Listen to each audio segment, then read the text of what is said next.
BRS అధినేత తెలంగాణ మాజీ ముఖ్యమంత్రి చేసే యాగాల గురించి ప్రత్యేకంగా చెప్పనవసరం లేదు. ఆయన చండీ యాగం, హోమాలు, ప్రత్యేక పూజలు ఇలా చాలానే చేస్తుంటారు. ఆయన చేసినన్ని యాగాలు బహుశా వర్తమాన రాజకీయాల్లో ఉన్న ఏ నాయకుడు చేయలేదేమో. ఇక అధికారంలోకి వచ్చాక ఆయన చేసిన ఆయుధ చండీ యాగం దేశవ్యాప్తంగా చర్చకు దారితీసింది. అయితే 2023 ఎన్నికల్లో ఓడిపోయిన తర్వాత పార్టీకి ఎదురవుతున్న పలు ఇబ్బందుల నేపథ్యంలో ఆయన మరోసారి ఎర్రవెల్లి ఫామ్ హౌస్లో చండీ యాగం చేస్తున్నారని వార్తలొచ్చాయి. 15 మంది ఋత్విక్లతో కేసీఆర్ దంపతులు ఈ యాగం క్రతువును నిర్వహిస్తున్నారని పెద్ద ఎత్తున ప్రచారం జరిగింది. రాష్ట్రంలో బీఆర్ఎస్ పార్టీకి ప్రతికూల వాతావరణం ఏర్పడడం, కాళేశ్వరం సహా పలు ప్రాజెక్టులపై విచారణలు జరగడం, అలాగే కవిత, కేటీఆర్ మధ్య విభేదాలు, పార్టీలోని కీలక నేతల రాజీనామాల నేపథ్యంలో పండితుల సూచన మేరకు కేసీఆర్ మరోసారి చండీ యాగం నిర్వహిస్తున్నట్టుగా టాక్ వచ్చింది. అపారమైన దైవభక్తి కలిగిన కేసీఆర్ మరోసారి యాగం చేస్తున్నారని, 3 రోజులు బిజీగా ఉంటున్నారని వార్తలొచ్చాయి. ఒక్కసారిగా వైరల్గా మారిన ఈ ప్రచారంపై కేసీఆర్ టీం తీవ్రంగా స్పందించింది. వాటిని ఖండించింది. బీఆర్ఎస్ నుంచి ఎటువంటి అధికారిక ప్రకటన లేకపోయినా చండీ యాగం నిర్వహిస్తున్నారని ఒక్కసారిగా వార్తలు ప్రసారం కావడంపై గులాబీ పార్టీ తీవ్రంగానే స్పందించింది. చండీ యాగం అనేది తప్పుడు వార్తలు అని ప్రకటించిన కేసీఆర్ టీం అసత్య ప్రసారాలు చేసిన వారిపై ఆగ్రహం వ్యక్తం చేసింది. కనీస సమాచారం తెలుసుకోకుండా, వాస్తవాలను నిర్ధారించుకోకుండా తమ ఇష్టం వచ్చిన రీతిలో ఫామ్ హౌస్లో చండీ యాగం అంటూ దుష్ప్రచారాన్ని కొనసాగించడం బాధ్యతారాహిత్యం అంటూ ఫైర్ అయ్యారు.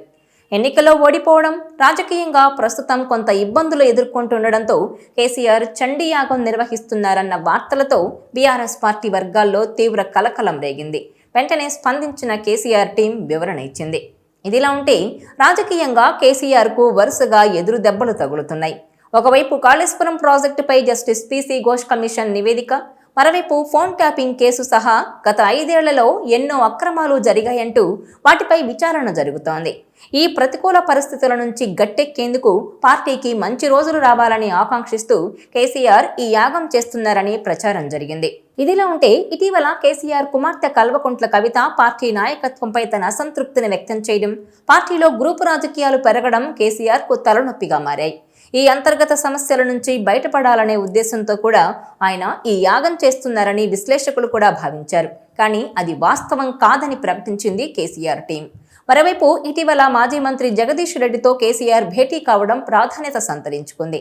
కవిత జగదీష్ రెడ్డిపై చేసిన వ్యాఖ్యల నేపథ్యంలో ఈ సమావేశం జరిగింది. అయితే జగదీష్ రెడ్డితో పాటు మాజీ మంత్రులు హరీష్ రావు, వేముల ప్రశాంత్ రెడ్డితో పాటు పలువురు ముఖ్య నేతలతో కాళేశ్వరం నివేదిక, భవిష్యత్ రాజకీయ వ్యూహాలపై కేసీఆర్ చర్చించినట్టు తెలుస్తోంది.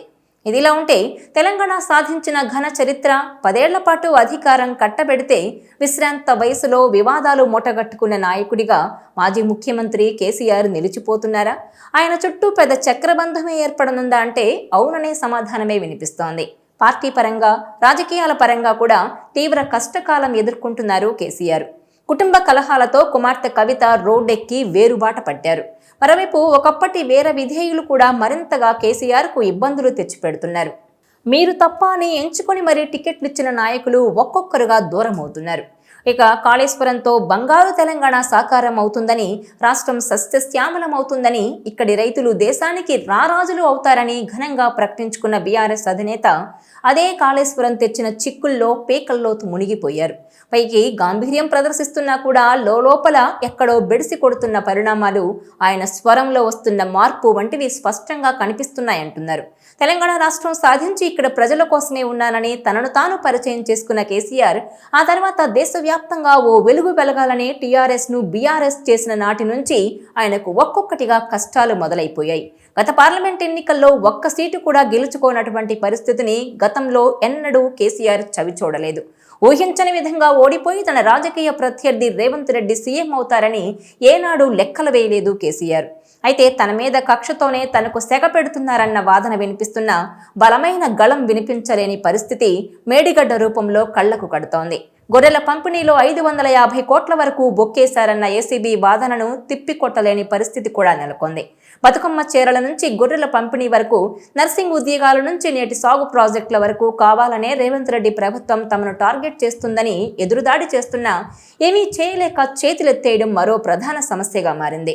పార్టీ అస్తిత్వం ఎలా ఉన్నా వారసత్వ పోరులో కుటుంబ రాజకీయం మరింతగా ఈ వయసులో కేసీఆర్కు మరింత శాపంగా పరిణమించింది. ఒకటి కాదు రెండు అంటూ పీఠాన్ని దక్కించుకునేందుకు కన్నబిడ్డలే అంతర్గత కుమ్ములాటలతో కంట్లో నలుసుల్లా మారి రాజకీయాలను రోడ్డుకు లాగేసిన పరిస్థితి కనిపిస్తోంది.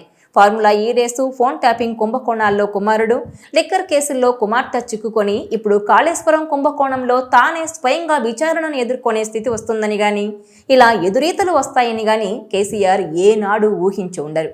మోడీకి ఎదురొడ్డి ఢిల్లీ పీఠంపై గులాబీ జెండాను ఎగరేయాలన్న కల ఆదిలోనే సమసిపోగా ఇప్పుడు విశ్రాంత వయసులో చుట్టుముట్టిన వివాదాలు, కుటుంబ రగడ ఆయనకు కంటిపై కునుకు లేకుండా చేస్తున్నాయి. మరి వీటి నుంచి బయటపడతారా లేక ఏం జరుగుతుంది అనేది కాలమే నిర్ణయించాలని అంటున్నారు విశ్లేషకులు. ఈ క్లిష్ట సమయంలో కేసీఆర్ చండీయాగం చేస్తున్నారంటూ వార్తలొచ్చాయి. అయితే అలాంటిదేమీ లేదని కేసీఆర్ టీం ఖండిస్తున్నా ఆ ప్రచారం మాత్రం జరుగుతూనే ఉంది. ఎందుకంటే గతంలోనూ చాలాసార్లు చండీయాగం చేశారు కేసీఆర్.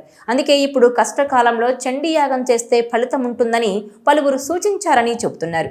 ఈ నేపథ్యంలోనే ఏం జరుగుతుందో, తనకెదురైన ప్రతికూలతలను, పార్టీ అంతర్గత విభేదాలను కేసీఆర్ ఎలా పరిష్కరిస్తారో వేచి చూడాలి. ఇదిలా ఉంటే ప్రజలే దేవుళ్ళు అని చెబుతారు. ప్రజాస్వామ్యాన్ని నమ్ముకొని ప్రజా జీవితంలో ఉండే ఏ నాయకుడైనా అనుసరించాల్సిన సూత్రం ఇదేనన్న అభిప్రాయం వ్యక్తమవుతోంది. ప్రతిపక్ష నేతగా నీ పని నువ్వు చెయ్యి అని ప్రజలు తీర్పు చెబితే దాన్ని కించపరుస్తూ ప్రజల మీద కోపంతో ఫామ్ హౌస్కే పరిమితమయ్యారని, ప్రజా సమస్యలను గాలి కొదిలేశారన్న విమర్శలు ఉన్నాయి. ఒకవైపు కాళేశ్వరం కమిషన్ తననే అల్టిమేట్ దోషిగా ముద్ర వేసి ప్రభుత్వానికి రిపోర్ట్ ఇచ్చింది. మరోవైపు సొంత బిడ్డ కవిత తలనొప్పులు క్రియేట్ చేస్తోంది. ఇంకా మెడ మీద ఫోన్ ట్యాపింగ్, విద్యుత్ కమిషన్ వంటి కత్తులు ఉన్నాయి. కీలక నేతలు కూడా కారు దిగిపోతున్నారు. ఈ పరిస్థితుల్లో పార్టీ ముఖ్య నేతలతో భేటీలు, సంప్రదింపులు జరుపుతున్నారు కేసీఆర్. మరి గులాబీ బాస్ తీసుకునే నిర్ణయం కష్టాల నుంచి గట్టెక్కిస్తుందా అన్నది చూడాలి. ఈ వీడియో మీకు నచ్చినట్లయితే please share, like and subscribe.